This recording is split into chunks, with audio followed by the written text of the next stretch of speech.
नमस्कार दोस्तों, आज इस वीडियो के अंदर मैं आपको एक ज़रूरी जानकारी देने वाला हूं।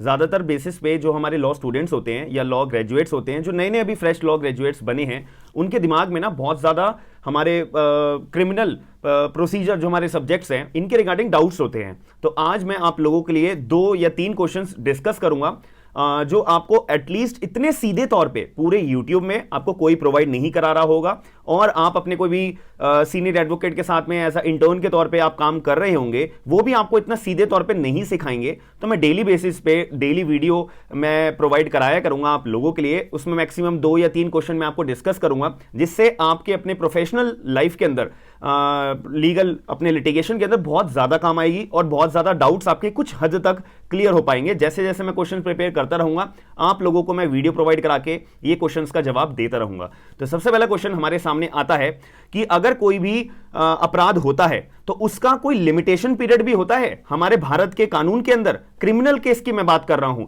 कि अगर व्यक्ति ने किसी का मर्डर कर दिया, किसी के चोरी का अपराध कर दिया, रॉबरी का अपराध कर दिया, मार पिटाई का अपराध कर दिया, असॉल्ट का अपराध कर दिया, नुकसान मतलब तोड़फोड़ कर दी, जिसको हम मिसचीफ बोलते हैं हमारे कानून की भाषा में, सेक्शन नंबर 425 हमारा इंडियन पिनल कोड की अगर हम बात करें, तो ये सारे क्रिमिनल केसेस हैं। भाई सिविल केसेस के बारे में तो हम जानते हैं कि हाँ यार, उनका लिमिटेशन पीरियड होता है, उनके लिए पूरा अपना पर्टिकुलर एक्ट भी है, हमारा लिमिटेशन एक्ट 1963, जिसमें सारे लिमिटेशन सिविल केसेस के बारे में बता रखे हैं। तो क्या कोई क्रिमिनल केसेस के अंदर भी हमारा लिमिटेशन पीरियड होता है? तो अगर मैं बात करूं, yes, section number 468 of code of criminal procedure 1973 आप देखोगे तो वहां पे सीधे शब्दों में बोल दिया है कि अगर कोई भी ऐसा अपराध हुआ है जहां पे अपराधी को मैक्सिमम जो है उसको फाइन की सजा मिलेगी, केवल उसको फाइन मिलेगा, तो उसकी कंप्लेंट आपको दर्ज करानी पड़ेगी मैक्सिमम 6 महीने के अंदर अंदर। पहला पॉइंट यहां पे क्लियर हो गया। दूसरा बात आती है कि अगर कोई भी अपराधी ने ऐसा अपराध करा है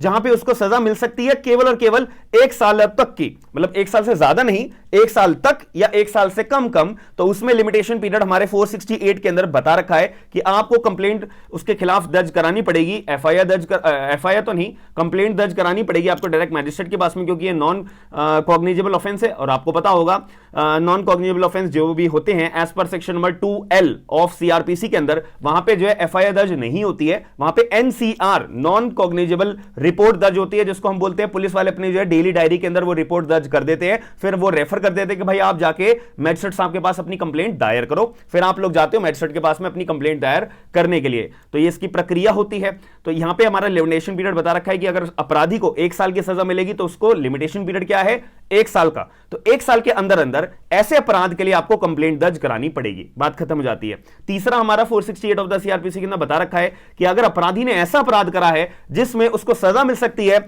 1 साल से ज्यादा लेकिन 3 सालों से कम, तो बीच में है 1 साल से लेकर 3 साल तक उस बंदे को जो है सजा मिल सकती है। तो ऐसे केस में यहां पे आप अगर विक्टिम हो तो आपकी जिम्मेदारी है कि आपको केस दर्ज कराना है उस अपराधी के खिलाफ में कितने साल के अंदर अंदर? 3 सालों के अंदर अंदर। 3 सालों के अंदर अंदर आपके पास अधिकार होता है कि आप जो है उस अपराधी के खिलाफ कंप्लेंट दर्ज करा सकते हो, जिसमें उसको सजा मिल सकती है 1 साल से ज्यादा, 3 साल से कम।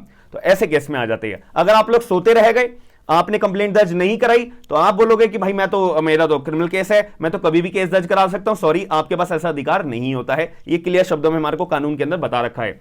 अब आपके दिमाग में डाउट आ रहा होगा कि सर, अब जो अपराध किसी अपराधी ने ऐसा कराया जिसमें उसको सजा जो है 3 सालों से ज्यादा मिल सकती है, तो ऐसे केस में कोई लिमिटेशन पीरियड होता है? नहीं होता है।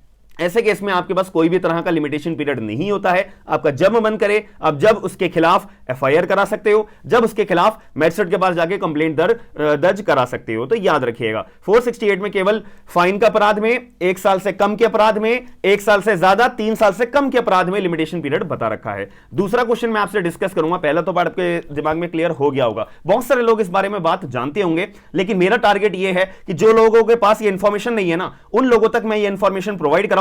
इतने सीधे शब्दों में आपको पूरे YouTube पे मैं चैलेंज देता हूं, कोई प्रोवाइड नहीं कराएगा। धीरे धीरे आप लोग मेरे क्वेश्चंस का लेवल देखिएगा, कैसे आपको टिप्स में सारी चीजें बहुत इजीली क्लियर होने लगेंगी।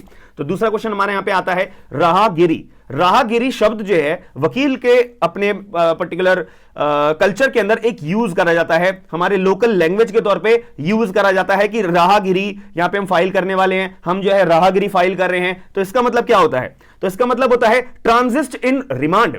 ट्रांजिस्ट इन रिमांड का मतलब होता है कि अगर मान लेते हैं कि अगर किसी व्यक्ति को एक स्टेट से दूसरी स्टेट ले जाना की जरूरत पड़ती है तो उस केस में यहां पे जो रिमांड का पीरियड होता है इसको एक्सक्लूड करने के लिए यहां पे राहगिरी की एप्लीकेशन फाइल करी जाती है, जिसको हम लीगल वर्ड्स में यूज करते हैं ट्रांजिस्ट इन रिमांड, जिसको हम लीगल वर्ड में यूज करते हैं ट्रांजिस्ट इन रिमांड। सीधे शब्दों में मैंने आपको इसका जवाब दे दिया है। तो ये फाइल करी जाती है जिसको हम बोलते हैं राहगिरी, जिसको सीधे शब्दों में बोला जाता है हमारे लीगल वर्ड्स की अगर मैं बात करूं ट्रांजिस्ट इन रिमांड। आपको पता होगा एक हमारा कॉन्सेप्ट भी होता है ट्रांजिस्ट इन बेल। अगर आप इस बारे में जानते हो तो कमेंट बॉक्स के अंदर बताइएगा, आगे फर्दर लेक्चर्स के अंदर, आगे फर्दर वीडियोस के अंदर इसके बारे में मैं आपको डिस्कस करूंगा। तो आपको वीडियो पसंद आई होगी तो मैं ये आशा करता हूं कि आप वीडियो को लाइक जरूर करेंगे एंड चैनल को सब्सक्राइब करके लोगों तक ये शेयर जरूर करिएगा। अगर आप एक जूनियर एडवोकेट हो, लॉ स्टूडेंट हो, प्लीज इस वीडियो को अपने कलीग्स को शेयर करके नॉलेज को डिस्ट्रीब्यूट जरूर करिएगा। हम मिलते हैं नेक्स्ट वीडियो के अंदर। थैंक यू, धन्यवाद।